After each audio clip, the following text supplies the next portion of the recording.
अस्सलाम वालेकुम वरहमतुल्लाहि वबरकातुहू। रब्बि शरह ली सदरी व यस्सिर ली अमरी वहलुल उक़दतम मिन लिसानी यफ़क़हू क़ौली। Inshallah, we will begin the 43rd session of Ar-Rahiq al-Makhtoom, the Seal Nectar, biography of our noble Prophet Muhammad sallallahu alaihi wasallam. Am I clear? Am I audible? कोई sound में issue तो नहीं है? वालेकुम सलाम व रहमतुल्लाहि व बरकातुहू। नहीं, अल्हम्दुलिल्लाह, all fine. All fine. Okay, आज आप लोगों के साथ before I begin, I wanted to just discuss one of my weaknesses with you people. कि मेरी एक कमज़ोरी है, एक shortcoming है. I tend to speak very fast because I was involved in martial arts, as all of you know, and I was into brain games and things like that, and multitasking is like my thing. तो जो मेरी ये हाथ पैर और दिमाग की speed है ना, उसी की तरह मैच करने के लिए कभी कभार मेरी ज़बान भी बहुत फास्ट हो जाती है. इस पे मैं काफ़ी सालों से वर्क कर रही हूँ एंड अल्हम्दुलिल्लाह काफ़ी हद तक अल्लाह ताला ने कामयाबी दी है, but still sometimes I tend to get very fast. सो मैं आप लोगों से रिक्वेस्ट करती हूँ कि ड्यूरिंग अवर जर्नी, ये सीरा की जब हम स्टोरी चल रही है, एक्सप्लेनेशन चल रहा है, and if I tend to gain any momentum, अगर मैं थोड़ा स्पीड बोलने शुरू करूं, तो I want one of you to please type it out और raise your hand and ask me to put a break. ये तो भला हो एक सिस्टर का जिसने हाईलाइट किया, जज़ाकल्लाह खैर to her, that yesterday I was pretty fast and few things they were not able to grab. तो अगर आप लोग इसका लुत्फ नहीं उठा सकते या अगर आपकी समझ में नहीं आती है पॉइंट कोई, तो हमारी ये जो एक्टिविटी है वो ज़ाया है. It has to be in such a pace कि जो हम सारे लोग हैं, हम डिफरेंट डिफरेंट लैंग्वेजेस वाले लोग हैं, डिफरेंट डिफरेंट सोशल कम्युनिटी वाले लोग हैं, और हम सब इकट्ठे होकर एक प्लेटफॉर्म पे अल्हम्दुलिल्लाह एक कोशिश कर रहे हैं. तो I have to be careful and I have to make sure कि सबकी अंडरस्टैंडिंग जो है वो अच्छी तरह से क्लियर हो, कंसेप्ट समझ में आए, स्टोरी समझ में आए, नाम इंसिडेंट्स वाजे हो. तो please I request you, humbly request you that कभी मैं अगर स्पीड पकड़ लूँ पढ़ते पढ़ते तूल आ जाए, तो मुझे प्लीज़ हाईलाइट करें. ऑलराइट, कल हम लोग जहाँ स्टॉप हुए थे वो था इन्वेशन ऑफ बनी अन नदीर. सो वी विल सी अब ये वाला जो इन्वेशन है इसमें क्या हुआ था. प्लीज सिस्टर्स अपने माइक्स म्यूट कर दें. Okay. We have already spoken about the disgraceful behavior that the Jews exhibited, how they desired to shed the blood of the Muslims and undermine the cause of Islam despite all the covenants and pledges they had given to the Prophet Muhammad sallallahu alaihi wasallam. Their behavior fluctuated between acceptance and negligence after the Banu Qaynuqa incident, the murder of Ka'ab bin al-Ashraf and the rebellion. They conducted treacherous secret contacts with the Quraysh and the Munafiqs in order to establish an alliance against the Muslims after the Battle of Uhud. अभी हमें पता है, हमने देखा है कि किस तरीके से यहूद जो थे उनकी दिल की हसरत थी कि मुसलमान का खून बहे, और जैसे तैसे भी जाकर वो जो भी अक़द उन्होंने नबी सल्लल्लाहु अलैहि वसल्लम के साथ किया था उसके अगेंस्ट में जाए या उसको ब्रेक करें. उनका बिहेवियर जो है एक्सेप्टेंस और नेग्लिजेंस के बीच में हमेशा वेरी करता रहा. यानी कभी नज़र आता था कि वही मुनाफिकत वाली सिफत के वो एक्सेप्ट कर रहे हैं, कभी नज़र आता था कि नहीं कर रहे हैं. और फिर जब बनु कैनुका का इंसिडेंट हुआ था जहाँ पर काब बिन अल अशरफ, जो वो जीव था, हमने पढ़ा था इसके बारे में, वो जो रिच और हैंडसम जीव था, उसके कत्ल के बाद इन लोगों ने क्या किया था, इन लोगों ने कुरैश के साथ अपने सीक्रेट कॉन्टैक्ट्स रखे थे. कुरैश और हिपोक्रेट्स यानी मुनाफिकों के साथ अपने सीक्रेट कॉन्टैक्ट रखे थे, और वो लोग अंदर ही अंदर प्लानिंग कर रहे थे अगेंस्ट मुस्लिम्स. एंड देन फिर ओहद के बाद तो और भी ज्यादा उनकी खुंदक जो है बढ़ गई थी. Inexperienced in war tactics, they turned to conspiracy and hatching plots. अभी उनकी जो खासियत थी वो आर्मी वाली नहीं थी, यानी वो महारत नहीं हासिल कर पाते थे जंग के मैदान में. तो उसके बदले वो क्या करते थे, उसके बदले वो प्लान्स बनाते थे, प्लॉट्स बनाते थे, मकर के, यानी उनकी आइडियाज एंड सजेशंस होती थी. यानी जहां पर अपनी बाजुओं का बल नहीं लग रहा वहां पर अपने दिमाग को यूज कर रहे थे, लेकिन वो अगेंस्ट मुस्लिम्स के ही यूज कर रहे थे. They first declared open hatred and enmity and took part in all sorts of tricks that might cause harm the Muslims. However, they were very careful not to initiate any hostilities that might conclude in open war with them. तो उन्होंने तो openly अपनी दुश्मनी और अपनी नफरत जो है मुस्लिम्स के ऊपर जाहिर कर दी थी, और कैसे भी करके उन्हें मुस्लिम्स को हार्म पहुंचाना था। पहले वो थोड़े केयरफुल थे, लेकिन बाद में ये बिल्कुल ओपन वॉर की शक्ल ले चुका था। The Prophet Muhammad sallallahu alaihi wasallam, on his part, exercised the highest degree of patience with them. However, they went too far in their provocative deeds, especially after the events of Ar-Raji and the well of Mu'ana, even making an attempt on his life. यानी इनके साथ जबकि इनकी जो दुश्मनी है वो एकदम खुले हो गई, वाजे हो गई, और पता चल रहा है इनकी नफरतें इनकी जबान और सोच से जाहिर होने लगी, फिर भी नबी सल्लल्लाहु अलैहि वसल्लम ने बहुत हाईएस्ट डिग्री ऑफ सब्र का मुजाहरा किया था इनके साथ, और इनकी नफरतों और इनकी जो प्रोवोकेटिव भड़काने वाली हरकतें थी उसके अगेंस्ट भी उन्होंने सब्र अपना थामे रखे। और ख़ास तौर से ये जो अर्राजी और वेल ऑफ माउना का इवेंट हुआ था ना, तो यानी आप देखें वो कितनी हद तक, कितनी गलाजत, कितनी नीचे गिर गए थे, वो उतने लेवल पे गिर गए थे कि अब वो कुछ भी करने को तैयार थे, ना उनका कैरेक्टर, ना वो वैल्यूज़, ना मॉरल्स, वो कुछ नहीं रख रहे थे, और उनकी नबी सल्लल्लाहु अलैहि वसल्लम की जान पे भी अटैक करने के अटेम्प्ट्स उनके नज़र आ रहे थे। The Prophet, accompanied with some of his companions, set out to Banu Nadir in seeking their assistance in raising the blood money that needed to be paid to Bani Kalb for the two men that Amir bin Umayya ad-Damri radiyallahu anhu had killed. जैसे हमने कल पढ़ा था कि नबी सल्लल्लाहु अलैहि वसल्लम जो है अभी वो ब्लड मनी कलेक्ट कर रहे हैं ना, किसके लिए कलेक्ट कर रहे थे? वो जो अमर बिन उमैया ad-Damri radiyallahu anhu ने दो दुश्मनों को कत्ल कर दिए थे, दो आदमियों को जो कि बनी कल्ब के थे, तो उसके अगेंस्ट में उन्होंने ब्लड मनी कलेक्ट करना था, तो वो बनु नदीर के पास पहुंचे to collect that blood money. This was in accordance with the clauses of the treaty that both parties had already signed. They agreed to share in the payment of the blood money and asked him and his companions, Abu Bakr Siddiq radiallahu anhu, Umar radiallahu anhu, and Ali radiallahu anhu, and others, to sit under a wall of their houses and wait. The Jews held a short private meeting in which they conspired to kill the Prophet.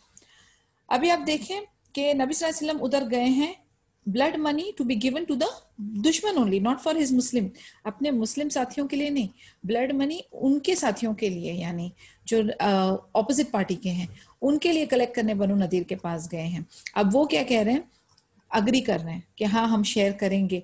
और फिर उन्होंने उनके companions जो थे, जो नबी सल्लल्लाहु अलैहि वसल्लम के साथ गए थे, अबू बकर सिद्दीक रदियल्लाहु अन्हु, उमर रदियल्लाहु अन्हु, अली रदियल्लाहु अन्हु, उनको कहा कि आप एक दूसरी जगह पे बैठ जाएं, एक वॉल के पास बैठ जाएं, उनके हाउस के पास। और फिर ये ज्यूज जो हैं, यहूद जो हैं, उन्होंने एक प्राइवेट मीटिंग की। अब इस प्राइवेट मीटिंग में वो फिर मकर करना चाह रहे थे, उनके इरादे नेक नहीं थे, वो नबी सल्लल्लाहु अलैहि वसल्लम को कत्ल करने का प्लानिंग करने लगे। तो उनके बीच में जो सबसे विकेट था, सबसे शैतानी इवलिश था, उसका नाम अमर बिन जहाश था। उसने क्या कहा कि मैं वॉलंटियर करता हूं कि मैं वॉल को I will climb up the wall. उसने वॉलंटियर किया कि मैं दीवार पे चढ़ूंगा और ऊपर से एक बड़ा पत्थर नबी सल्लल्लाहु अलैहि वसल्लम के सर पे फेंक दूंगा। तो उनमें से जो एक था सलाम बिन मिशकाम, उसने उनको आगाह किया कि ये गुनाह मत करो, ये बड़ा क्राइम है, और प्रेडिक्टिंग दैट अल्लाह अज़्ज़ा वजल would reveal their plot to him, उसने कहा कि अल्लाह अज़्ज़ा वजल जो है वो नबी सल्लल्लाहु अलैहि वसल्लम को इसके बारे में बता देंगे। और उन्होंने कहा कि ऐसी हरकत करने के बाद तुम एक बहुत बड़ी जो जंग है उसको आग लगा दोगे, मसलन तुम जो है इस हरकत से एक बहुत बड़ी जंग का आगाज कर दोगे, क्योंकि मुस्लिम जो हैं फिर इस एक्ट के बाद वो खामोश नहीं बैठेंगे। तो in fact, Jibreel had come down and revealed to the Prophet Muhammad sallallahu alaihi wasallam their wicked criminal intention. So he with his companions hurried back to Medina. On their way, he told his companion of the divine revelation. And subhanallah, Allah Azza wa Jal ne जिब्रील अमीन के through उनको ये information already पहुंचा दी थी। फिर नबी सल्लल्लाहु अलैहि वसल्लम ने अपने साथियों को गैदर किए और वो मदीना की तरफ लौटने लगे। और फिर ऑन द वे उन्होंने अपने सहाबास को बताया कि उनको वही नाजिल हुई थी और ये यहूद के जो मकर, जो प्लान, जो नेगेटिव इन लोगों का प्लॉटिंग चल रही थी, उसके बारे में ऑलरेडी अल्लाह सुब्हानहू व तआला ने उनको आगाह कर दिया था। Soon after, the Prophet Muhammad sallallahu alaihi wasallam delegated Muhammad bin Maslama radiyallahu anhu to communicate an ultimatum to Bani Nadir: either evacuate Medina within 10 days or they will be killed. The chief of the hypocrites, Abdullah bin Ubay, urged the Jews not to pay any attention to the Prophet sallallahu alaihi wasallam's words and to stay in their houses, offering to support them with 2,000 of his followers and assuring them that help will come from the tribe of Qurayza and former allies of Banu Ghatafan. अब ये हुआ कि नबी सल्लल्लाहु अलैहि वसल्लम लौट गए और फिर उन्होंने मोहम्मद बिन मसलमा रदियल्लाहु अन्हु को अपॉइंट किया कि वो जाकर बनी नदीर के साथ कम्युनिकेट करे, नेगोशिएट करे। क्या नेगोशिएट करे? मुद्दा ये था कि वो उनको कहे कि या तो आप मदीना छोड़ दें 10 दिन के अंदर या फिर आप मारे जाएंगे। अब ये जो मुनाफिक का हेड था ना अब्दुल्ला बिन उबे, उसने फिर यहूद को भड़काया। वो कहता है कि इनकी बात पे आप ध्यान मत दो, आप जहां हो वहीं पर रहो, मैं आपको सपोर्ट ऑफर करता हूं। और 2000 उसके बंदे थे, फॉलोअर्स थे। कहता है मैं उनके साथ आपको प्रोटेक्शन एंड सपोर्ट फॉलो करूंगा, और इसके अलावा आप जो एक कबीला है कुरैजा जो कि बनु गताफान के साथी थे, उनके साथ भी मैं जुड़ के आपको डबल प्रोटेक्शन और सिक्योरिटी सब प्रोवाइड करूंगा। इस पे अल्लाह की वही नाजिल हुई है। रेफरेंस है सूरा number 59 verse 11। If you are expelled, we too indeed will go out with you, and we shall never obey anyone against you. And if you are attacked in fight, we shall indeed help you. तो इसमें हमें खुला खुला पता चल रहा है like कि किस तरीके से ये प्लानिंग एंड प्लॉटिंग चल रही है। एंड अल्लाह अज़्ज़ा वजल हैज़ गिवन क्लियर इंडिकेशन कि ये क्या क्या करने वाले हैं, कि अगर आप निकाले जाएंगे, यानी साथ अपना बता रहे हैं यहूद को कि अगर आप निकाले जाएंगे तो हम भी आपके साथ जाएंगे, हम भी इनको ओबे नहीं करेंगे, इनकी अतात नहीं करेंगे, इनको रिस्पेक्ट नहीं देंगे, ऑनर नहीं करेंगे, और अगर ये अटैक करेंगे तो हम फाइट करेंगे, इनफैक्ट हम आपकी हेल्प करेंगे। Regaining their confidence, the Jews became determined to fight. अब इतना सब सुनने के बाद यहूद के अंदर एक वो आ गया, कॉन्फिडेंस आ गया। उसने कहा 2000 प्लस आदमियों की हमारे पास साथ है, इतने सारे दो दो कबीले हमारे साथ ज्वाइन हो रहे हैं, तो वाई शुड यू लिसन, हम क्यों सुने या क्यों ऑनर करें। तो उन्होंने वो अभी डिटरमाइन हो रहे थे कि हम अभी जंग करने के लिए तैयार हैं। Their chief, Huway bin Akhtab, relied completely on what the chief of the hypocrites said. So he sent to Allah's messenger a reply saying, "We will not leave our houses. Do whatever you like." अभी आप देखें कि वो एक गलत शय से कितनी हिम्मत आ गई इनमें कि ये यहूद का जो चीफ था हुए बिन अख्तब, उसने इमीडिएटली जब उसने देखा कि ये मुनाफिक जो है अब्दुल्ला बिन उबे इतनी हिम्मत दिला रहा है, इतना उनको कॉन्फिडेंस दे रहा है, तो अब उनको वो अब भी शेर बन गए, चूहे से शेर बन गए। उन्होंने कहा आपको जो करना है आप करो, हम हमारे घर नहीं छोड़ेंगे। This situation became awkward for the Muslims. Launching a war against their opponents at this critical stage would involve terrible, far-reaching consequences in the light of the unfavorable conditions that they were experiencing. अब Muslims जो हैं वो थोड़ी सी awkward position में आ गए, because कई बार ऐसा होता है ना कि दे वर वेरी कॉन्फिडेंट, बहुत श्योर थे वो कि अब मुसलमान आर्मी, मुसलमान नेशन की एक इमेज बन गई है। लाइक अल्हम्दुलिल्लाह उनको अल्लाह की तरफ से भी मदद आती है, उनके साथी भी जो हैं वो माशाल्लाह बहुत शातिर हैं, जंग के मैदान में भी माहिर हैं, सारा कुछ अल्हम्दुलिल्लाह ठीक है। तो अगर वो एक लेटर भेज रहे हैं of some instruction, so that will be honoured. लेकिन अगर वो देखते हैं कि कोई इस तरीके से नेगेटिवली रिस्पॉन्ड कर रहा है, तो it becomes little awkward for them to accept it, कि यानी why are they so confident now, इस तरीके से उनमें कहाँ से ताकत आ गई। तो इसलिए मुस्लिम्स जो थे वो थोड़े से ऑकवर्ड फील कर रहे थे उनके रिप्लाई आने के बाद। जो चीफ हुए बिन अख्तब ने रिप्लाई भेजा, वो सुनने के बाद वो थोड़ा सा ऑकवर्ड फील करने लगे। फिर और एक बात थी कि अभी जो है अपोनेंट के अगेंस्ट वॉर जो है डिक्लेयर करना वो थोड़ा सा अनफेवरेबल था, बिकॉज अभी बैक टू बैक इतने ज्यादा जंगे उहद के बाद नुकसान, उसके बाद ये छोटे छोटे इन्वेजन्स, छोटे छोटे एक्सपीडिशंस कंटिन्यूसली चल रहे थे, तो ये ज्यादा फेवरेबल कंडीशन नहीं था। इसके अलावा this was in addition to the hostile environment that was growing in power and hatred around them, which could be seen of killing the Muslims during their missions as mentioned earlier. मतलब जैसा हमने देखा कि जंग, एक open जंग में उनका क्या कहते हैं मुकाबला चल रहा है दुश्मनों के साथ। इसके अलावा दुश्मनों की जो एक मुहिम चल रही थी कि वो दगाबाजी करके, धोखेबाजी करके मुस्लिम्स को थोड़ा बहुत क्या कहते हैं उनको जो है मुनाफिकत वाली सिफत अपनी एग्जिबिट करके उनको झांसे में लेकर धीरे धीरे धीरे धीरे मुसलमानों को कत्ल कर रहे थे। तो उससे हमारी स्ट्रेंथ और पावर के ऊपर बेशक फर्क पड़ रहा था। इसीलिए ये फेवरेबल कंडीशन नहीं थी कि इस हालात में, इस मौजूदा हालात में एक नया वॉर जो है हम उसको क्या कहते हैं अंजाम दें, और जो नफरतें और लोगों की जो प्लानिंग और मकर जो था वो बहुत षड्यंत्र था, वो बहुत बढ़ रहा था। तो दैट नबी सल्लल्लाहु अलैहि वसल्लम कुड सेंस इट कि ये इस पॉइंट ऑफ टाइम पे we are experiencing unfavorable conditions. The Jews of Bani Nadir were also a power that needed to be considered, and the prospect of inflicting a military defeat on them was uncertain. Consequently, forcing them into an armed engagement may include unpredictable risks. On the other hand, the continual state of repeated assassinations and acts of treachery carried out against the Muslims, both individually and collectively, brought about an unbearable problem to the followers of Muhammad sallallahu alaihi wasallam. अभी ये जो बनी नदीर के यहूद थे, ये power में थे और इसको डील करना बहुत जरूरी था, लेकिन मिलिट्री के हाथ से, यानी जंग was not the solution basically, लेकिन उनको जो है फोर्स करना कि वो अपनी आर्म्ड एंगेजमेंट से और अपने जो रिस्क जो उनका है हमारे मुस्लिम नेशन के ऊपर, उसको निपटने के लिए जरूर कुछ करने की जरूरत तो थी। क्योंकि बार बार अटैक्स हो रहे थे, बार बार जिस तरीके से वो इंडिविजुअली और कलेक्टिवली मुसलमानों को नुकसान पहुंचा रहे थे, और कंटिन्यूसली जो जान का, माल का, मुसलमान नेशन और आर्मी का नुकसान हो रहा था, इससे बहुत ज्यादा प्रॉब्लम हो रही थी। जितने सहाबाज थे, जितने मुस्लिम्स थे, नबी सल्लल्लाहु अलैहि वसल्लम के जो फॉलोवर्स थे, उनको बहुत ज्यादा दिक्कत और तकलीफें आ रही थी। Having judged all the positives and negatives in this perspective, and in the light of the disgraceful attempt on the life of the Prophet Muhammad sallallahu alaihi wasallam, the Muslims made the decisive decision to take up arms against the Jews, irrespective of the consequences that this may bring.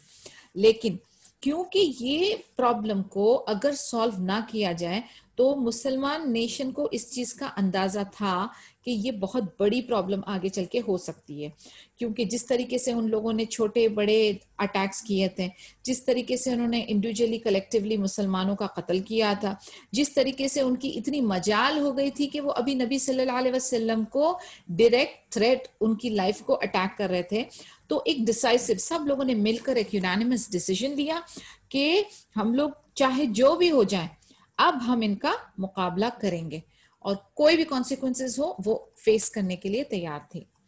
When Allah's Messenger sallallahu alaihi wasallam received the reply of Huyay bin Akhtab, he said, Allahu Akbar, Allah is the most great, and the companions repeated it after him. After appointing Ibn Maktoum to administer the affairs of Medina during his absence, he set out to fight them, and the standard was entrusted to Ali bin Abi Talib radiallahu anhu. He laid siege to their forts for 6 nights, while another version states 15. अब जब नबी सल्लल्लाहु अलैहि वसल्लम के पास इसका reply आ गया था हुए बिन अख्तब का कि आप जो चाहे कर लें, हम तो अपने घरों को नहीं छोड़ेंगे, तो नबी सल्लल्लाहु अलैहि वसल्लम के फर्स्ट कमेंट क्या थे? अल्लाहु अकबर। ओके, अल्लाहु अकबर बोलते साथ सारे सहाबाज ने भी उनके पीछे रिपीट किया। फिर उन्होंने इब्न मखतूम रदियल्लाहु अन्हु को अपनी जगह पर अपॉइंट किया, क्योंकि अब वो निकल पड़े थे अपने एक्सपीडिशन पर, और अली इब्न तालिब रदियल्लाहु अन्हु को फ्लैगशिप दी गई थी। वो निकल पड़े और फिर उनके फोर्ट्स के पास जाके 6 नाइट्स का उनका पड़ाव था। दूसरी नरेशन में 15 नाइट्स का जिक्र है, Allahu alam, which is the correct number. Banu Nadir retreated into their castles and began to shoot arrows and pelting stones at the Muslim, enjoying the strategic advantage that their thick fields of palm trees provided. The Muslims were therefore ordered to cut and burn those trees. In this respect, Allah the Almighty states in the Quran, Surah 59, verse 5, "What you, O Muslims, cut down of the palm trees of the enemy, or you left them standing on their stems, it was by leave of Allah Azza wa Jal." यानी अब जब ये बनु नदीर में पहुंचे, उनके Castle's की तरफ पहुंचे, तो वो लोगों ने शूट एरो जो है फेंकना, उसका तीर उनके तरफ फेंकना शुरू किया और पत्थरों के साथ भी मारना शुरू किया। बट मुस्लिम्स के पास जो है बहुत अच्छा एडवांटेज था, क्योंकि वहां पर जो था थिक फील्ड ऑफ पाम्स थी, यानी जो उनके जो पाम्स के जो ऑर्किड झाड़ जो थे वो बहुत घने थे, इस वजह से इनको नुकसान नहीं पहुंच रहा था। फिर मुस्लिम्स ने क्या किया, Muslims were therefore order to cut and burn those trees. क्यों? क्योंकि फिर उनकी प्रोटेक्शन तो हो रही है, but at the same time they are not able to attack, तो इसीलिए उनको कट और बर्न करने का हुक्म आया। अब इसमें जो रेफरेंस वाली आयत है वो सूरा नंबर 59 वर्स 5 थी कि व्हाट यू ओ मुस्लिम्स, आप जो ये कट डाउन कर रहे हो पाम ट्री अपने दुश्मनों के, या आप उनको छोड़ दे रहे हो, ये सब अल्लाह की मर्जी से हो रहा है। The tribe of Qurayza remained neutral and the hypocrite Abdullah bin Ubay as well as Ghatafan failed to keep their promises of support. अब कुरैजा की जो ट्राइब थी, यानी अब आप देखें अब्दुल्ला बिन उबय ने उन लोगों को भड़काया, अपना मकर और अपना प्लान के मुताबिक उसने उन लोगों को बहुत अच्छी तरह से भड़काया और तसल्ली दी कि मैं आपको सपोर्ट करूंगा, कुरैजा की ट्राइब सपोर्ट करेगी एंड गताफान भी आपको सपोर्ट करेंगे। बट हकीकत में क्या हुआ, जब मौका आया तो क्या हुआ, मुनाफिक, वंस अ मुनाफिक ऑलवेज अ मुनाफिक, वो वहां से भी पलट गया। ना तो कुरैजा जो ट्राइब थी वो न्यूट्रल हो गई, ना हाँ ना, और गताफान जो है वो भी, अब्दुल्ला बिन उबय एज वेल एज गताफान जो है वो भी कुछ सपोर्ट के लिए नहीं आए। इस पर we have a Quranic reference from सूरा number 59 verse 16, their allies deceive them like shaitan when he says to men disbelieve in Allah Azza wa Jal, but when man disbelieves in Allah Azza wa Jal, shaitan says I am free of you। यानी मिसाल उसकी दी गई है मुनाफिक अब्दुल्ला बिन उबय की कि वो बिल्कुल शैतान की तरह का मामला करता है, जैसे शैतान हमें किस तरीके से गफलत में डालता है कि कर लो कर लो कर लो, कोई प्रॉब्लम नहीं, अल्लाह से कुफर कर लो, और फिर उसके बाद जब इंसान बवाल में फंस जाता है फिर शैतान अपने हाथ छोड़ देता है, मैंने तो कुछ नहीं किया, मैंने तो आपको कुछ नहीं फोर्स किया, ये आपकी मर्जी थी। विच मीन्स कि इसी तरीके से आप देखें कि आप किस लोगों से एडवाइसेस लेते हैं, आप किन लोगों के ऊपर डिपेंड करते हैं। हमेशा अपनी choice of people in regards to advices, in regards to suggestions, आप ऐसे रखें जो डिजर्विंग हो। And in fact, we had discussed this earlier, and every now and then I keep reminding you that one of the rights of a Muslim over another right is one of the rights of the 6 rights कि आप से जब advice पूछी जाए तो आप एकदम अच्छी सही मुआफिक एडवाइस दें। तो अब आप देखें कि यहाँ पर अब्दुल्ला बिन उबय ने जो है बनी नदीर के यहूदियों को फंसा दिया, बेसिकली उनसे कहा कि आपको मदद ऊपर आएंगे तो वैक्यूम में आना ऊपर, उनसे कहा कि आपको मदद मिलेगी, बट बाद में वक्त आने पर पलट गया।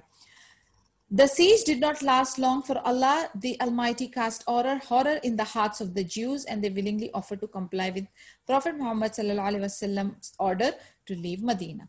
अब ये हुआ कि अल्लाह ताला जो है उनके यहूदों के, बनी नदीर के यहूदों के दिलों में एकदम खौफ उन्होंने तारी कर दिया, जिससे कि वो लोग जो हैं एक्सेप्ट कर लिए नबी सल्लल्लाहु अलैहि वसल्लम का प्रपोजल एंड उन्होंने मदीना छोड़ दिया। The Prophet Muhammad sallallahu alaihi wasallam accepted their request and allowed them to carry as much luggage as their camels could carry, with the exception of any weapons. They had no choice but to carry out the orders, so they took everything that they could carry with them, even the pegs and beams of ceilings. Their caravan counted 600 loaded camels, including their chiefs, Huyay bin Akhtab and Salam bin Abul Huqaiq, who left for Khaybar, whereas another party headed for Syria. Two of them embraced Islam, Yamim bin Amr and Abu Sa'ad bin Wahab, and so they retained their personal wealth. अभी decide हो गया कि आपने जाना है Medina छोड़ के, तो नबी सल्लल्लाहु अलैहि वसल्लम ने कंडीशंस क्या रखी, उनसे कहा आप उतना ही सामान ले जाएं जितना आपके कैमल्स लोड कर सकते हैं, और आप अपने साथ कोई भी हथियार नहीं ले जाएंगे। अब ऑफ कोर्स वो लोग इस कंडीशन में नहीं है कि नेगोशिएट करें, तो उन्होंने एक्सेप्ट कर लिया और वो अपने कैमल्स को लदा के चीजें लेकर गए, यहां तक कि उन्होंने लिया कि ये जो खूंटियां होती है ना और रूफ की जो बीम्स वगैरह होती हैं वो भी चीजें उठा उठा के उखेड़ के लेकर गए।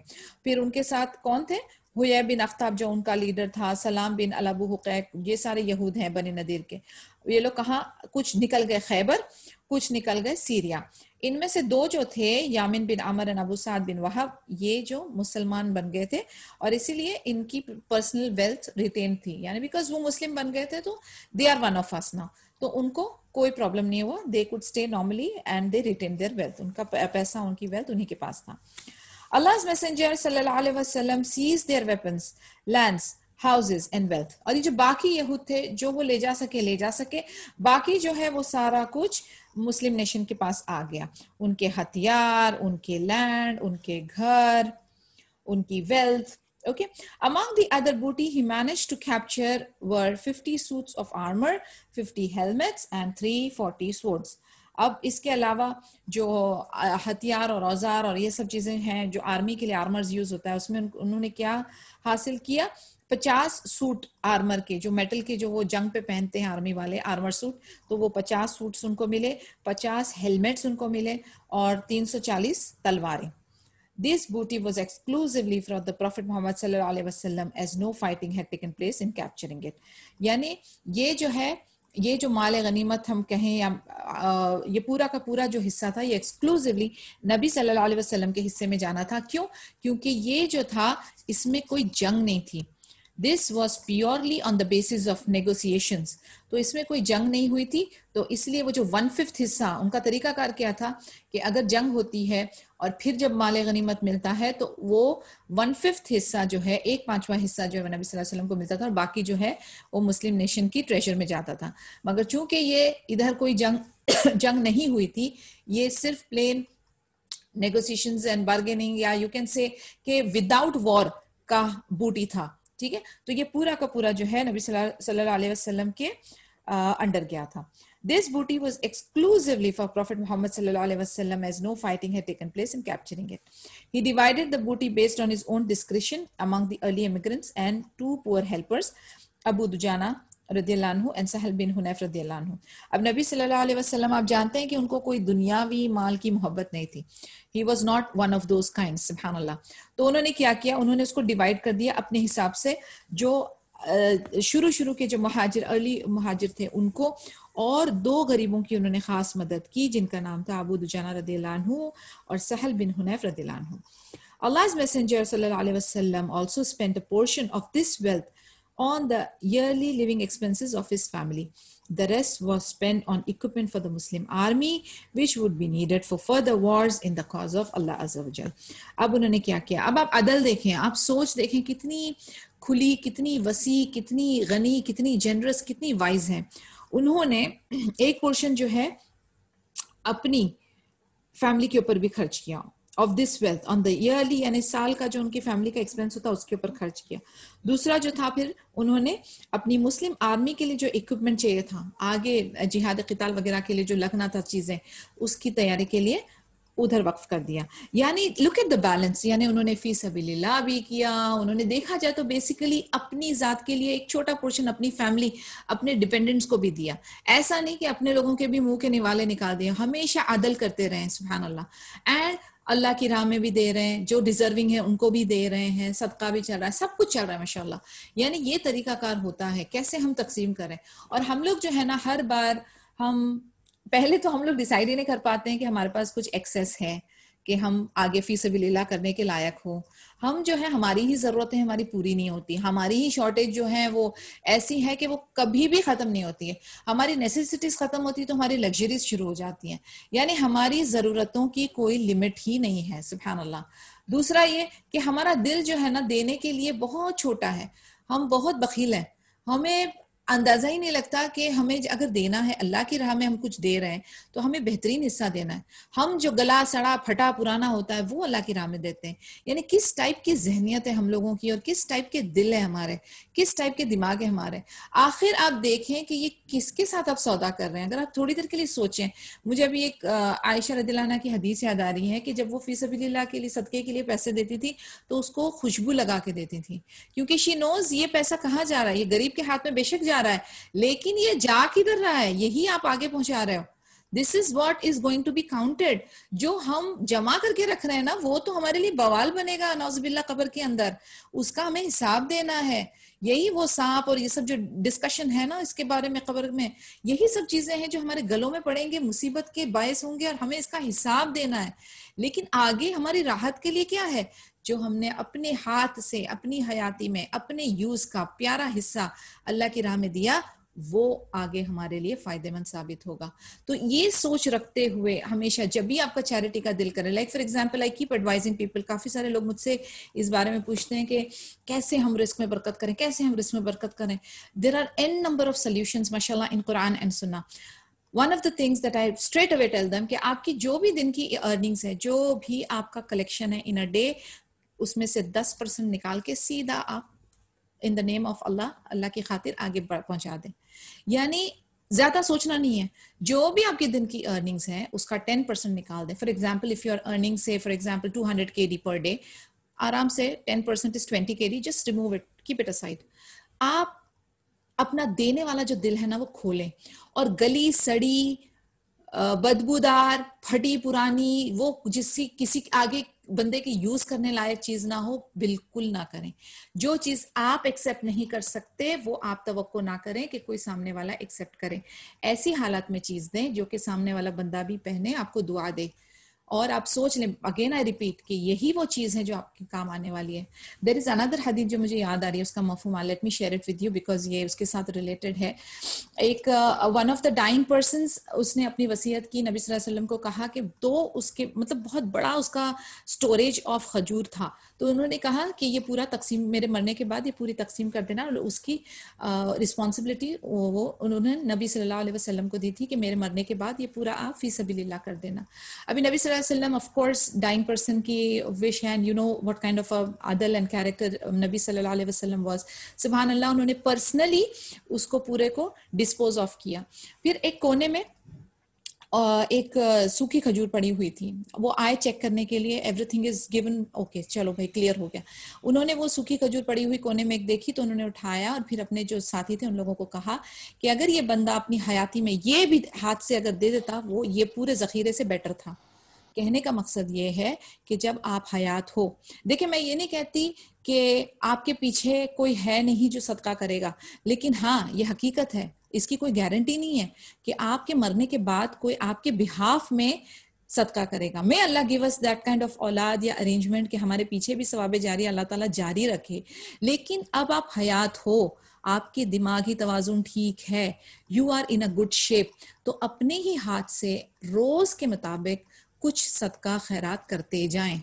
अगर एक आधी खजूर ही क्यों ना हो, एक 100 फिल्स ही क्यों ना हो, एक छोटा सा रुपया ही क्यों ना हो, सदका करते जाएं। एंड सदका is not only in cash, it can be in kind.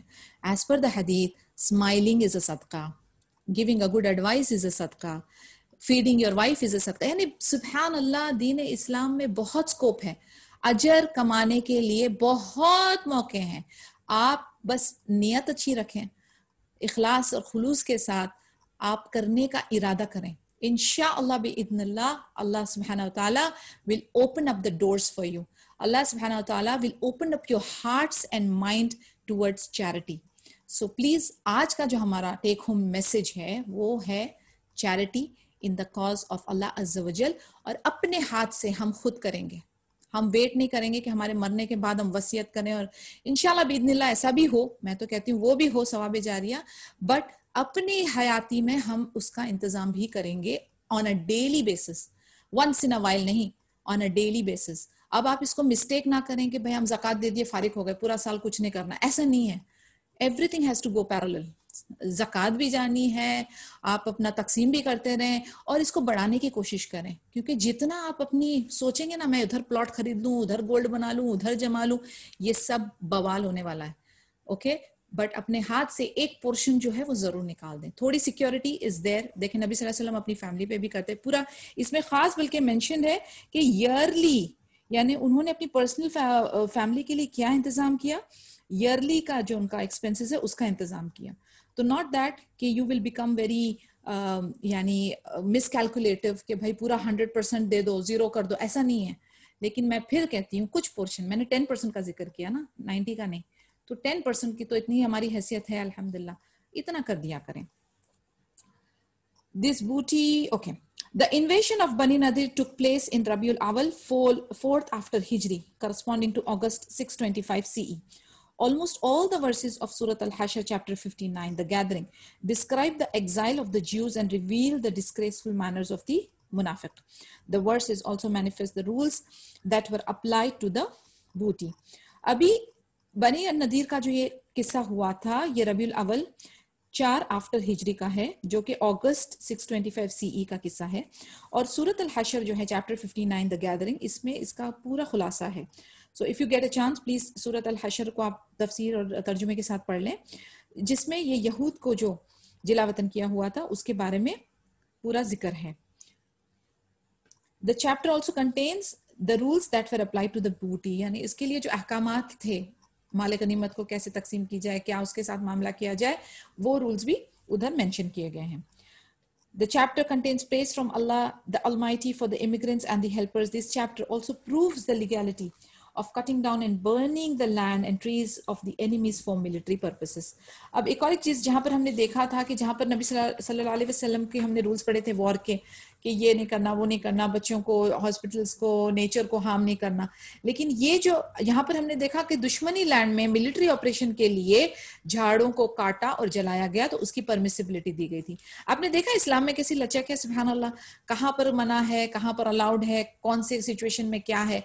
एकदम एक सख्त वो रिजिड तरीका नहीं है इस्लाम का, बहुत लचक है, बहुत फ्लेक्सिबिलिटी है, situation to situation, person to person, consequence to consequence, इसमें अल्हम्दुलिल्लाह सोल्यूशन मौजूद है. Such acts cannot be regarded as transgression so long as they are done in the cause of Allah. अभी ये आप देखें दुश्मनी लैंड है और ये जो है जिहाद क़िताल अल्लाह की राह के लिए है, अल्लाह के दीन के लिए है, ठीक है, तो उसमें उसको परमिसिबिलिटी मिल जाती है. This chapter also contains Allah's command for the believers to maintain piety and preparation for the next world. He ends the chapter with his praise and an amplification of his names and attributes. फिर इसी ही सूरा के अंदर अल्लाह अज़्ज़ा वजल जो है वो ईमान वालों को किस चीज का कमांड कर रहे हैं, तकवे का, और कह रहे हैं कि प्रिपेयर करो नेक्स्ट वर्ल्ड के लिए. और कहाँ पर ये चैप्टर फिर खत्म होता है, अल्लाह की हम्द सना से ये चैप्टर फिर खत्म होता है. इब्न अब्बास रज़ियल्लाहु अन्हु would also call this chapter Surah An-Nadir, owing to its concentration on Bani An-Nadir and their expulsion. अब इब्न अब्बास रज़ियल्लाहु अन्हु जो है इस चैप्टर को सूरह हशर को अन-नदीर भी कहते हैं. क्यों? क्योंकि इसके अंदर पूरा इनका खुलासा है कि किस तरीके से ये जो मदीने के यहूद थे उनको मदीने से निकाला गया था, इतनी शर्मिंदगी और इनकी जो हरकतें हैं उसका उनको अंजाम मिल गया. This is a summary of what was reported by Ibn Ishaq and other scholars of Sirah concerning this battle. However, Abu Dawud, Abdul Razzaq and others have reported additional information concerning the battle. तो अभी तक जो हमने बनी नदीर के बारे में पढ़ा, किस्से के बारे में, वो इब्न इशाक रज़ियल्लाहु अन्हु का वर्जन था. अभी आगे जब हम पढ़ेंगे अबू दाऊद, अब्दुल रज़ाक वगैरह, उन्होंने क्या कहा, additional information about this battle. After the events of बदर, the disbelievers from among the Quraysh sent a message to the Jews stating that they should kill Muhammad sallallahu alaihi wasallam, owing to the possession of fortress and armor. Otherwise, they themselves would accomplish this and would therefore enslave the Jewish women. After receiving this message, the Jews of Banu Nadir gathered to conspire against the messenger sallallahu alaihi wasallam. They sent a message to the Prophet Muhammad sallallahu alaihi wasallam asking him to come with 30 of his companions, and they also would come with 30 of their rabbis.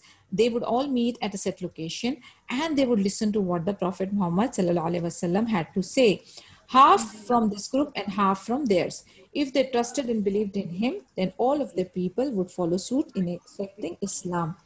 अभी दूसरा version में ये आता है कि जैसे ही जंग बदर खत्म हुई, डिसबिलीवर्स जो कुरैश के थे उन्होंने मैसेज भेजा यहूद को कि वो लोग जो हैं प्लान करना चाहिए, नबी सल्लल्लाहु अलैहि वसल्लम के कत्ल का प्लानिंग शुरू कर देना चाहिए. और क्योंकि उनके पास फोर्ट थे, उनके पास वो आर्मर्स थे, वेपन्स थे, तो ये टास्क आसान करना मुश्किल नहीं है. और after receiving the message, Jews ने क्या किया, बनु नदीर के, उन्होंने प्लान करना, नबी सल्लल्लाहु अलैहि वसल्लम के अगेंस्ट प्लान करना शुरू किया. फिर उन्होंने नबी सल्लल्लाहु अलैहि वसल्लम को मैसेज दिया कि आप अपने 30 सहाबाज के साथ आओ और हम भी अपने 3 रब्बीज यानी उनके जो प्रीस्ट होते हैं ना ज्यूज के, उनके साथ पहुंचेंगे. फिर उन्होंने कहा हम लोग एक जगह, फिक्स जगह पे पहुंचेंगे, हम आपकी सुनेंगे, आप हमारी सुनेंगे, और अगर जो भी बिलीव कर जाता है, किसी की बात पे भरोसा कर जाता है, तो वो इस्लाम कबूल कर लेंगे. यानी अगर वो राजी हो जाते हैं, मुतमईन हो जाते हैं कि नबी सल्लल्लाहु अलैहि वसल्लम क्या बात कर रहे हैं, तो वो उनको फॉलो करना शुरू कर देंगे. The Prophet Muhammad sallallahu alaihi wasallam set out with 30 of his companions, while the Jews also set out with 30 rabbis to meet him. When the Jews reached a certain area, some of them said to the others, "How can we kill him while he is accompanied by 30 men, all of whom wish to die before him?" So they sent a message saying, "How can we and you come to a mutual understanding while we will total 60 men? Come with 3 of your companions and we will send 3 of our learned men to listen to you. If they trust you, then we will all trust and believe in you. फिर जब ये लोग निकल पड़े तो यहूदों के बीच में फिर बातचीत होने लगी कि हम लोग कैसे कत्ल कर सकते हैं नबी सल्लल्लाहु अलैहि वसल्लम को। उनके साथ 30 सहाबाज हैं और वो ऐसे हैं जो उनके ऊपर जान निछावर करते हैं, तो ये प्लान कुछ ठीक नहीं है। फिर उन्होंने डिसाइड किया कि हम एक और एक मैसेज भेजते हैं कि आप अपने 3 बंदों के साथ आओ, हम अपने 3 रब्बीज के साथ आते हैं, आप इन तीनों को कन्विंस करो और अगर ये 3 कन्विंस हो गए तो पूरा का पूरा ग्रुप आप में बिलीव करेगा। The Prophet Muhammad sallallahu alaihi wasallam set out with 3 of his companions. However, before reaching the rendezvous, they received information that the Jews had concealed their daggers and were plotting to assassinate the Prophet Muhammad sallallahu alaihi wasallam. So he returned. अब इन लोगों के क्योंकि दिल में चोर था, इनमें दगाबाजी और ये सब गलाजत भरी हुई थी, तो इन्होंने क्या किया, वो 3 को भी ना, 3 जो बंदे थे उन्होंने भी अपने साथ छुरियां चाकुओं को छुपाकर रखा था कि जैसे ही चांस लगेगा वो अटैक करेंगे। अब नबी सल्लल्लाहु अलैहि वसल्लम के ऊपर ये भी वाज़ेह हो गया और फिर नबी सल्लल्लाहु अलैहि वसल्लम उनसे मिलने से पहले ही रिटर्न हो गए। The next morning, the Prophet Muhammad sallallahu alaihi wasallam sent them a message and surrounded them. He related to them that they would not be trusted without a treaty, but they refused to a treaty. So on the day of their refusal, the Prophet Muhammad sallallahu alaihi wasallam and the Muslims fought against them. The following day, he left Bani Nadir and sent a message to Bani Qurayza, inviting them to make a treaty, to which they agreed. अभी जब ये जानने, इनके इरादे जानने के बाद नबी सल्लल्लाहु अलैहि वसल्लम लौट गए और फिर उसके बाद नबी सल्लल्लाहु अलैहि वसल्लम ने उनको मैसेज भेजा और उनको घेरे में लिया। उन्होंने कहा कि आप पे हम भरोसा नहीं कर सकते, सबसे पहले हम एक अक़द साइन करेंगे। तो उन्होंने अक़द साइन करने से, ट्रीटी साइन करने से इनकार कर दिया। फिर नबी सल्लल्लाहु अलैहि वसल्लम उनके जैसे उन्होंने इनकार किया तो उनके साथ जंग का मामला शुरू हुआ और फिर उसके नेक्स्ट दिन बनी नदीर छोड़ने के बाद उन्होंने बनी कुरैजा को इनवाइट किया। बनी कुरैजा को कहा कि हम आपके साथ अक़द करना चाहते हैं और वो लोग अग्री कर गए। He then left Bani Qurayza the following morning and returned to Bani Nadir with whom he continued fighting until they agreed to expulsion. फिर बनी कुरैजा के बाद वापस से नबी सल्लल्लाहु अलैहि वसल्लम बनी नदीर पहुंचे और उन लोगों के साथ कंटिन्यूसली फाइट चली जब तक के वो निकालने यानी हराने की कागर तक नहीं पहुंच गए और फिर उनसे यानी ये फैसला हुआ था कि वो छोड़ेंगे मदीना और उनके साथ कोई वेपन्स नहीं जाएंगे। They came out of their city with whatever property their camels were able to carry. They even included the gates and the beams to their houses. They demolished their abandoned homes, carrying with them all that they could of the timber. They were the first to be expelled by the Muslims to the lands of Greater Syria. अब जैसे हमने इब्न शाक वाले version में भी पढ़ा, इन लोगों को निकालने का इरादा हो गया, इनसे वेपन्स ले लिए गए और इनको कहा कि कैमल्स के ऊपर जो सामान आता है वो ले लें। अब ये कितने चीप मेंटालिटी के लोग हैं, इन्होंने गेट्स, वुड, खूटियां, बीम, सारी चीजें निकाल के गए और उसके बाद अपने जो घर जो उनके छोड़ गए थे उसको अबॉलिश किया, उसको डिमोलिश किया और फिर अपने साथ जो ले जा सकते थे ले गए और कहाँ पहुंचे, सीरिया में। The second battle of Badr. After the Muslims were able to end the power of the Bedouin Arab tribes, thus protecting themselves against their evils, they began preparations to encounter the greater enemy, the Quraysh. A year had passed since they fought against the Quraysh at Uhud, and the time was drawing near for them to meet again for battle, in order to determine which of the two parties was worthy of survival. अभी बेदून्स के साथ, अरब tribes के साथ भी जो है उनकी power भी जो खत्म हो रही थी और उनके इविल के अगेंस्ट प्रोटेक्शन चल रही थी। फिर उसके बाद यानी जो लोकल मदीना के जो मसले थे, मसलन लोकल मदीना के यहूद को निपटा दिया गया, लोकल मदीना के बेदून्स को निपटा दिया गया, उसके बाद बारी आती है बाहर मक्का के जो कुरैश है, बड़े जो उनके दुश्मन हैं, उनके ऊपर नजर डाली जाए। अभी तकरीबन उहद के बाद 1 साल गुजरने को था, तो अभी वो टाइम फिर से करीब आ रहा था कि इनके साथ फिर से मुठभेड़ होगी और ये डिसाइड किया जाएगा कि कौन है बेहतर और किसका सर्वाइवल होना है। In Sha'ban, 4th after Hijri, corresponding to January 626 CE, Allah's Messenger sallallahu alaihi wasallam set out for Badr, accompanied by 1,500 fighters and 10 mounted horsemen. Ali bin Abi Talib was the standard bearer. Abdullah bin Rawaha was given authority over Medina in the Prophet's absence. The Muslims stayed at Badr, waiting for the idolaters to come. अभी तकरीबन शाबान की 4th after हिजरी में, जो कि जनवरी 626 CE को correspond करती है, नबी सल्लल्लाहु अलैहि वसल्लम फिर से बदर के लिए रवाना हुए। इस बार इनके साथ थे 1,500 फाइटर्स और 10 घुड़सवार, और अली बिन अबी तालिब रदियल्लाहु अन्हु जो थे वो उन्होंने फ्लैग संभाला हुआ था। अब्दुल्ला बिन रुवाहा रदियल्लाहु अन्हु को अथॉरिटी दी गई थी मदीना में नबी सल्लल्लाहु अलैहि वसल्लम की गैरहाजिरी में मैनेज करने के लिए, और मुस्लिम्स जो है बदर में वेट कर रहे थे कि अब ये मुशरिक कब आएंगे। The force of Abu Sufyan, आपको याद है इनकी जो डायलॉग हुई थी अबू सुफियान की और उनकी उमर बिन खत्ताब की, जब उहुद का जो रिट्रीट चल रहा था कि तभी अबू सुफियान ने कहा था कि वी हैव एन अपॉइंटमेंट और हम बदर पे मिलेंगे। तो यानी देखिए आप ये लोगों की बात में कितना वजन था, यानी in spite of they being the enemies मुनाफिक और जो भी, लेकिन उस जमाने के लोगों की बात में कितना वजन था। एंड सुभान अल्लाह हमारी बातों का कितना वजन है। हम लोग अक्सर कहते हैं, इनफैक्ट मेरे साथ ये बहुत बार हुआ है, जब भी किसी ने मुझसे कहा कि इतने बजे मैं आपसे मिलूंगी या इतने बजे मैं आपको फोन करूंगी, तो मैं लिटरली मैं वेट करती हूँ कि अभी ये फोन आएगा और ऐसा होगा। और लोग है ना, आप यकीन नहीं करेंगे कि मुझ पे they laugh at me sometimes कि तुम वेट कर रही थी। मैंने कहा हाँ, आपने कहा था आप इतने बजे फोन करेंगे। अरे वो तो मैंने ऐसे ही कहा था। I mean what is this, ऐसे ही कहा था। आप देखें ये छोटे छोटे इंसिडेंट्स जो है ना, ये आपके कैरेक्टर, कितना आपका कैरेक्टर स्ट्रांग है और कितना वीक है ये दर्शाता है। We have to bring weightage to our words. हमें हमारी बात का, हमारे वादों का, हमारी कोई भी कमेंट्स, कोई भी प्रॉमिस का जो है ना, हमें मान रखना है। वी आर मुस्लिम्स, हमारी एक बात, हमारी प्रॉमिस, हमारे इरादे, ये सबकी एक वजन होनी चाहिए। ये नहीं कहने को कह दिया, बोलने को बोल दिया, वादा करने को कर दिया, पंक्चुअलिटी नहीं, डिसिप्लिन नहीं, मैनरिज्म नहीं, ये एक मोमिन, एक मुस्लिम का किरदार नहीं हो सकता। तो इस चीज पर भी आपको गौर फिक्र करना है। जो आप कर सकते हैं उसी को ओके करें, जो आप नहीं कर सकते उसको कहने के लिए ओके ना करें, क्योंकि एक तो आपकी बात झूठ में चली जाएगी, दूसरी कई बार ये अमानत वाली चीजें होती हैं, तो आपको वो लाजमी करना है। Being a Muslim you have to honour your words.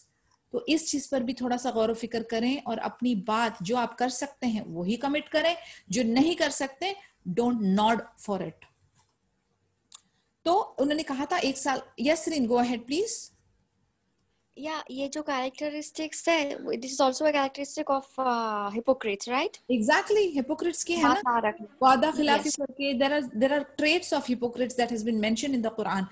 We have to remember that. अब ऐसा नहीं है कि हम बोलने के लिए बस मुस्लिम है और अल्लाह माफी दे नौजुबिल्ला हमारी सिफत सारी मुनाफिक वाली हो। This is totally wrong approach. आप जो है अपने कलेमात, आपके वादे, आपका जो प्रोमिसेस को मेंटेन करना है, ये सब अमानतदारी, ये सब आपको करना है। ये आपका कैरेक्टर है as a Muslim, as a believer of Islam, ये आपका कैरेक्टर है। और इसी के वजह से आज हमारी जो हालत है या मुसलमान की जो वैल्यू है इसी वजह से घटी है, क्योंकि हमारा दीन इस्लाम कुछ और कहता है और वी एज मुस्लिम्स कुछ और मामलात करते हैं लोगों के साथ। चीटिंग, फ्रॉड, गबन, बखुल, धोखाधड़ी, ये सब बहुत कॉमन है, बहुत कॉमन है। और इसके बीच में अगर एक कोई बंदा बेचारा सच्चा या सच बात या हक बात या कुछ डिसिप्लिन मेंटेन करने जाता है, तो लोग उसको बड़ी फटी आंखों से देखते हैं कि ये कौन आ गया है भाई, ये कैसी बात कर रहा है। आप समझ रहे मैं क्या कह रही हूँ? तो this is something a matter of concern for us. We have to bring back the glory. हमें एक मुसलमान के ब्यूटीफुल कैरेक्टर और किरदार को फिर से उभारना पड़ेगा। We can not leave it like that. तो इंशाल्लाह ताला अगर हम एक एक क्वालिटी को भी हमारे अंदर लाने की कोशिश करेंगे तो over a period of time इंशाल्लाह ताला बिइज़्निल्लाह हम कहीं ना कहीं तो जरूर पहुंचेंगे। 1 सेकेंड गाइस। ओके, सो हम लोगों ने देखा कि कैरेक्टर्स जो हैं, the values and the morals and the characteristics of a Muslim has to be maintained. So इंशाअल्लाह कोशिश करेंगे, we will try our level best to be the best इंशाअल्लाह बिइज़्निल्लाह। The force of Abu Sufyan comprised of 2000 infantry and 50 cavalry. अभी अबू सुफियान के साथ कितने? 2000। अभी देखिए हमारे पास कितने थे? 1500 प्लस 10। ओके, सो 1510 हमारी स्ट्रेंथ है और उधर कितना है? 2000 इन्फेंट्री एंड 50 कैवलरी, सो 2050, अभी भी ज्यादा है। Reaching Mar az-Zahran a few miles outside of Makkah, they camped at a water place called Majana. Being reluctant, discouraged, and extremely terrified of the consequences of the approaching fight, Abu Sufyan turned to his people and began to introduce cowardly excuses to discourage his people from going to war. He said, tribe of Quraysh, nothing will improve your condition except a fruitful year, a year in which your animals feed on plants and bushes and give you milk to drink. I see that this will be a rainless year. So I'm returning and I recommend that you return with me. It seemed that his army also possessed the same fears and anxiety, for they readily obeyed him without the least hesitation. अभी उधर पहुंच गए, हालांकि तादाद में देखा जाए तो ज्यादा ही अभी भी, लेकिन जैसे ही वो एक पॉइंट पे पहुंचे जिसका नाम मर अज़-ज़हरान था, वहां पर एक वाटर की जो जगह थी पानी की जिसका नाम मजना था, वहां पे पहुंचते ही अबू सुफियान जो है अल्लाह ताला ने उसके दिल में फियर डाल दिया. अब वो एंजाइटी और डिस्करेज होने लगा, घबराने लगा. But when you are a leader, a commander in chief, so in front of your army आप यानी किस तरीके से आप उसको कन्वर्ट करेंगे, you have to be little diplomatic. So वो क्या कहने लगा कि इस बार जो है हमारी जो हमारा प्रेडिक्शन है कि यहाँ पर रेनलेस होने वाली है, हमारे यहाँ पे बारिश नहीं होगी. तो इस बार हमारे लिए सबसे इम्पोर्टेंट क्या चीज है कि हम जो हैं अपने एनिमल्स को अच्छी तरह फीड करें, प्लांट्स खिलाएं, उन लोगों के जो कहते हैं ना मिल्क वगैरह हमें अच्छी तरह से मिले. तो हमारी जो बेसिक नेसेसिटीज है ना उस पर हमें ध्यान देना है. And then he is diverting them, कहता है कि ये मौका या ये टाइम ठीक नहीं है जंग के लिए. अब जिस तरीके से उनका लीडर था घबराया हुआ, एंजाइटी एंड कंफ्यूज, उसी तरीके से उनकी आर्मी भी थी, उनके अंदर भी बहुत खौफ और एंजाइटी तारी हुई थी. तो इमीडिएटली उसने जैसे ही कहा, everybody accepted it. And the Muslims who were waiting at Badr remained there for 8 days. And सुभान अल्लाह, इस तरफ आप देखें नबी सल्लल्लाहु अलैहि वसल्लम के इरादे पक्के एंड पुख्ता, नो फियर एट ऑल. सुभान अल्लाह, दे आर मुतमईन. वो भी लीडर भी हमारे बिल्कुल सेट और आर्मी भी बिल्कुल सेट. 8 days, 8 दिनों तक उन्होंने उनका इंतजार किया. They took advantage of their stay and began to trade, resulting in substantial profits. Due to the failure of the idolaters to fight, the balance of power once again shifted in the favor of the Muslims. The Muslims were able to regain their military reputation, their dignity, and managed to impose their awe-inspiring presence over the whole of Arabia. In brief, they mastered and controlled the entire situation. This expedition had many names: Badr, the appointment, Badr, the second Badr, the latter, and the Badr minor. अभी 8 दिन ये इंतजार कर रहे हैं, तो आपको क्या लग रहा है 8 दिन इन्होंने रेस्ट किया होगा, कंफर्ट जोन में होंगे, ट्रेनिंग की होगी? नहीं, वहां पर भी वो ट्रेड करने लगे. उन्होंने टाइम लिया, जैसे मैंने आपको कहा था कि they used to make fruitful usage of time. They had a very productive and constructive usage of time. They started trading there, जिससे उनको बहुत ज्यादा मुनाफा हुआ. फिर क्योंकि ये लोग देखा जाए तो जो मुशरिक थे, जो वो लोग डर के भागे, दे डिडंट फाइट, पहुंच कर भी दे डिडंट फाइट. तो इस वजह से जो पलड़ा था वो मुस्लिम्स के फेवर में भारी हो गया. एंड लोगों के ऊपर फिर मुस्लिम्स की जो है वो धाक जम गई, मिलिट्री रेपुटेशन और डिग्निटी बढ़ गई. और उससे पूरे अरेबिया में जो था फिर से वी रिगेन्ड आवर ग्लोरी. सुभान अल्लाह. तो इस तरीके से जो है पूरी सिचुएशन का कंट्रोल जो है वो मुस्लिम्स के हाथों में आगे आ गया. और इस एक्सपीडिशन के नाम डिफरेंट दिए गए, जैसे बदर द अपॉइंटमेंट क्योंकि 1 साल पहले अबू सुफियान ने कहा था कि we will meet in an appointment, we have an appointment, तो इसका नाम रखा गया Badr the appointment, Badr the second Badr, the latter and minor Badr. So इंशाल्लाह it's almost 3 o'clock, we will stop here and कल इंशाल्लाह we'll continue again. Any questions? It's an open forum. कोई सवाल, कुछ डाउट्स हैं तो please we can discuss it now, or else I will close it. Subhanakallahumma wa bihamdika nashhadu an la ilaha illa anta nastaghfiruka wa natubu ilaik. Assalamu alaikum wa rahmatullahi wa barakatuhu.